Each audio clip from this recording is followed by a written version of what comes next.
John Ruskin, one of the highly intellectuals of 19th century, was lived during the time of industrial revolution. He is a highly influential figure. Most of the socialists, the people who aspire to establish equality in the society, read Ruskin. His popular book Unto This Last, first published in the monthly journal Cornhill Magazine in the year 1860, in 4 articles. All the 4 essays in the book were highly criticized by the critic and the capitalists of the time. As Ruskin himself says, the articles were very violently criticized, forcing the publisher to stop its publication. Many subscribers sent protest letters, but Ruskin was never discouraged. He countered the attack and published all the 4 articles in a book in May 1862. This book became a classic and influential text on political economy. John Ruskin became a prominent writer during the 19th century. He is recognized as a critic of art and architecture. He authored highly esteemed works like Modern Painter, The Stones of Venice. Over time, he had a great concern for working class, which emerged during the time of industrial revolution in England as a result of unrestrained capitalism. Capitalism brought deplorable living conditions, placed little value human life beyond its ability to convert labor into profit. Unto this last is in reality Ruskin's fascinate response to the socio-economic problems of his time. It also represents Ruskin's Christian faith because the title of the book is taken from the Bible, one of the one of Jesus' parable on a deeper level. Its emphasis on the view, respect for all, the equality for all, concern for all, justice for all, directly connected to Christian values. The essay begins with, Friend, I do thee no wrong. Didst not thou agree with me for a penny? Take that thine is, and go thy way. I will give unto thee last, ever as unto thee. This book is purely dedicated to working class. Here the word last refers to the 11th hour laborers who are paid as if they had worked the entire day, who should receive a living wages. His justice in the book is equal wages for all. Mahatma Gandhi discovered this book in 1904 by Henry Pollock in South Africa at a vegetarian restaurant.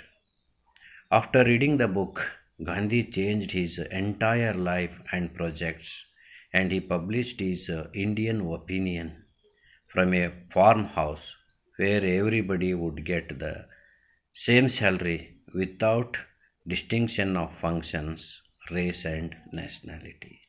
So he was able to establish Phoenix settlement in South Africa. He had translated unto this last in Gujarati in the year 1908 under the title Sarvodaya. It means well being of all. Later on, he declared voluntary poverty and led a saintly life throughout his life until the last breath. He taught the word simple living, high thinking with Ruskin's teaching.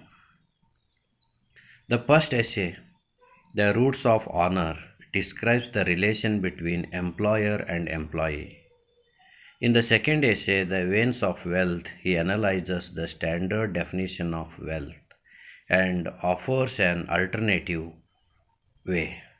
The third essay, Q Judicatis Terram, They Who Judge on Earth, means ex- explains how justice is critical to Ruskin's view of political economy. The final essay, Ad Valorem, it means according to value, provides a definition of value that does not really strictly on money and exchange of labor. Let us glance at the first essay, The Roots of Honor. Here he explains the problem existing in relation between the employer and the employed and states that the employer must deal honorably with his employees. There must be an emotional attachment between employer and employee, that is, affection. The employer should take care of his employee as his own children. Here he proposes one of his most controversial ideals. Work should be paid at an equal rate for a given job.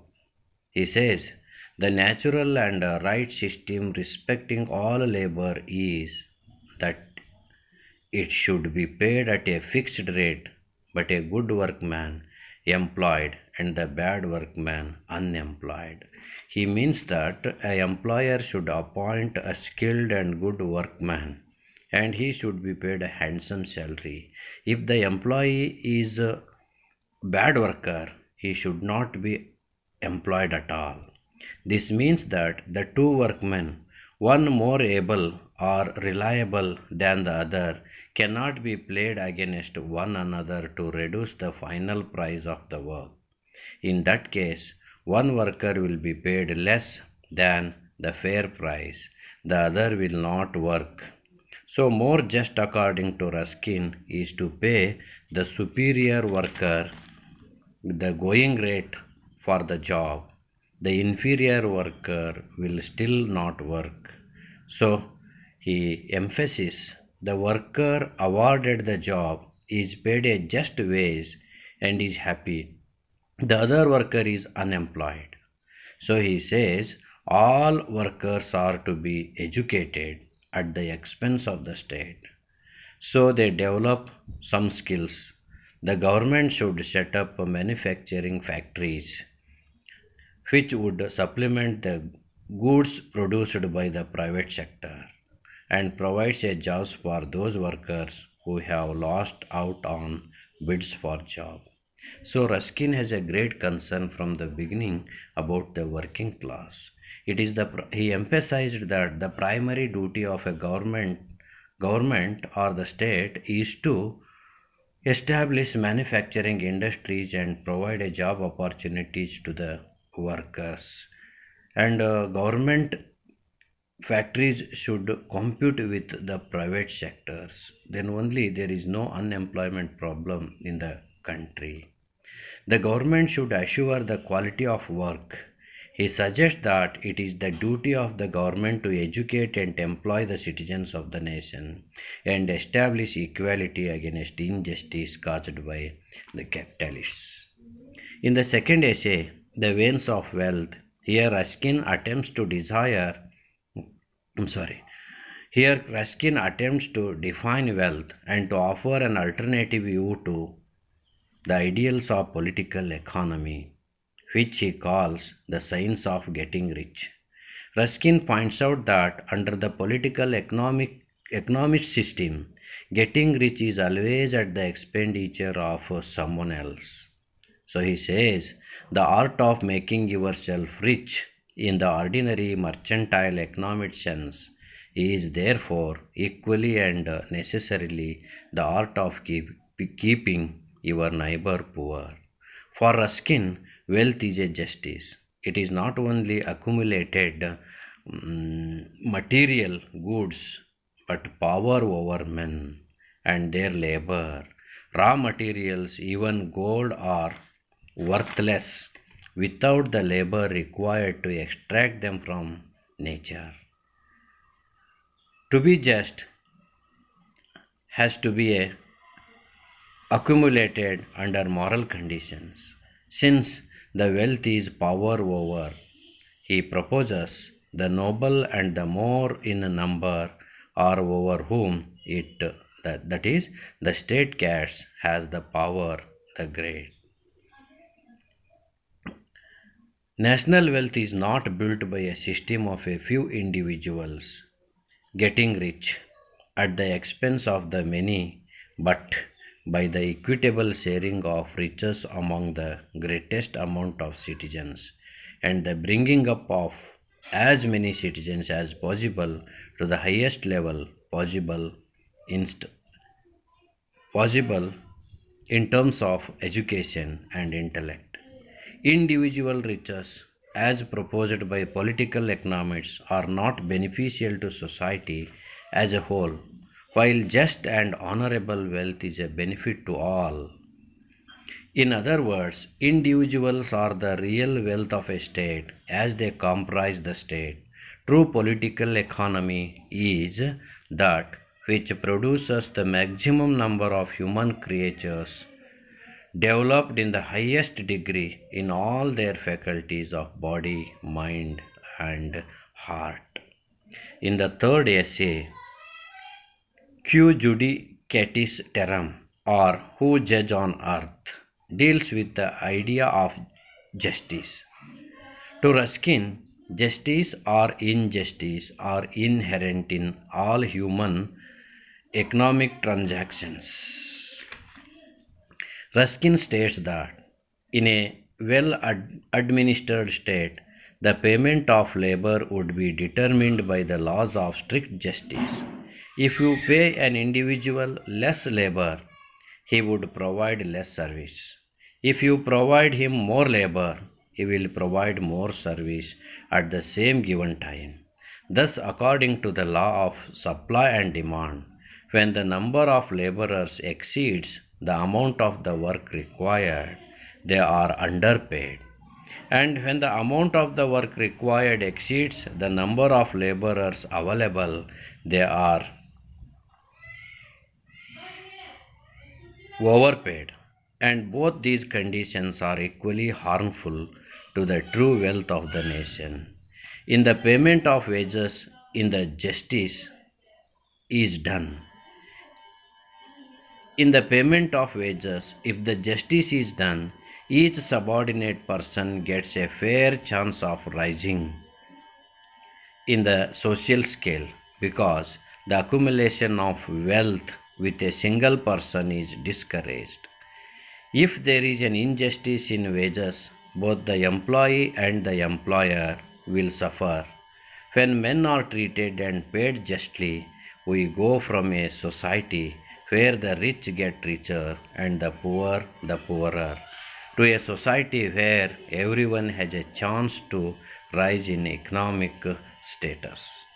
In his fourth essay, Ad Valorem, which means according to value, he says, here Ruskin attempts to define value, price, and production differently from the definitions of political economy. For Ruskin, value must support or leads life. Wealth is defined as the possession of useful articles.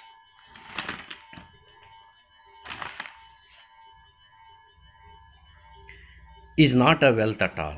Price is defined as the quality of labor given by a person desiring it in order to possess it. In industrialized society, labor is measured in money, so the production is tied to consumption. Production does not consist in things laboriously made, but in things serviceably consumable. Ruskin's economic policy can be summed up as follows. There is no wealth but life. Life includes all its power of love, of joy, and of admiration. The country is the richest which nourishes the greatest number of noble and happy human beings. So, with these words, I conclude this lecture. Thank you for patience listening. Be at home, be safe.